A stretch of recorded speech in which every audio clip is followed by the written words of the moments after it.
That's real nice looking. I always want to make sure that I get some nice fits, and one of the ways to get really good fits is to use a good quality spacer, which actually helps towards the seating of the casting, along with leaving the necessary space for cement or bonding material in the dental office. Here's a model actually prepared using the spacer materials, blue or gray spacer, which are either applied at 10 or 20 microns or a combination. They're all compatible with each other, so you basically can see that you have uniformity.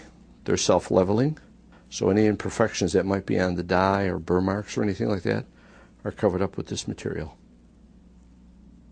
Before you actually see the spacer materials for the die, you'll see the clear, which goes on at 0 microns of thickness, which doesn't change the dimensional stability of the models or the dies.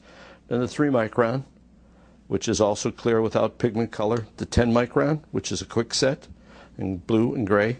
And also the 20, which is a regular set in blue and gray. They can all be used in combination with each other to achieve the dimensions that you would like to have. Usually between 25 and 50 microns is an ideal spacer to use for most dies, and it can be adjusted either by adding additional or less coats of the material. These 10 microns will dry or set up in about 20 to 30 seconds, and the 20 microns in less. I recommend that you would take the die sealer hardener, clear, 0 microns, coat the contacts of your models, your working models, and also your opposing model.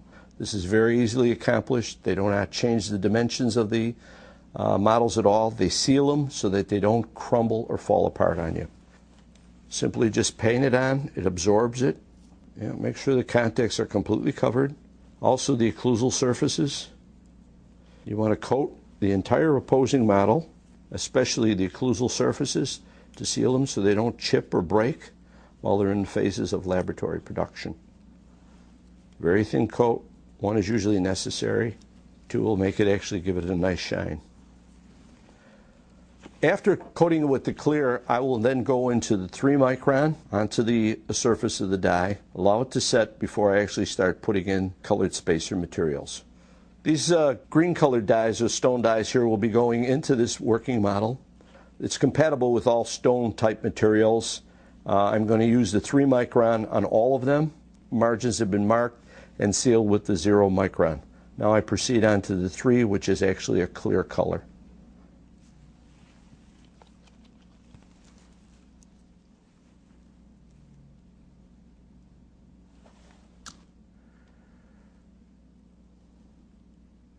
The entire surface of the die is completely being coated, adding on 3 microns of spacer, and it's done clear.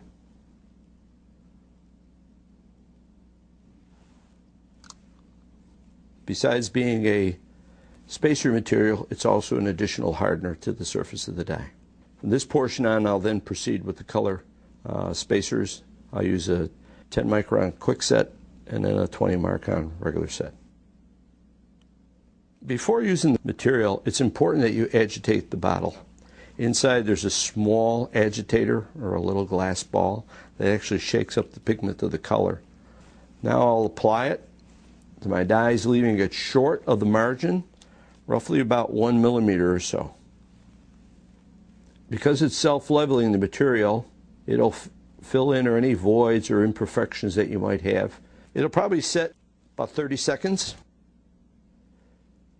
This blue die spacer is basically just in place of actually using a cement in the dentist office. It's a controlled thickness to make the castings or the pressings fit much better. Important that from time to time you replace these materials or use a thinner, which is supplied by Kerr, but not to put too much thinner in because it changes the dimensional stability of these spacer materials. Now I'm going to use a gray spacer material, the 20 microns, so that I'll have a total, when I'm completed, of 33 microns of thickness into it. Again, it's very important that you agitate the bottle. And you'll find that it's compatible to place these colors over each one. So we're going from, basically, to know where we're at, the step in the laboratory is we're going from a blue to a gray dye. We have a little bit more working time with the 20 micron. It sets in just less than a minute time. and it's completely ready to work on after that. This will give you all the spacer material that you need to uniform with the doctor's cement that he's using within the mouth. Leave the material short of the margin, just about 1 millimeter.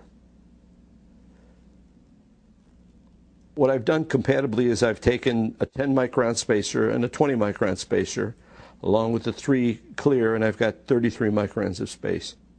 If you require more space, you could put more material on. If you need less, you could just eliminate or else put 2 coats of 10 microns on.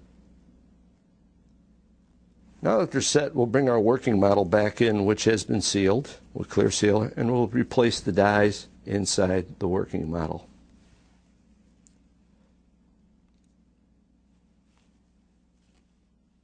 Dies are back in place, spaced properly, models all sealed, ready to go back on the Galetti articulator to be worked on. Very easy to set it back up, put it in place, lock it down,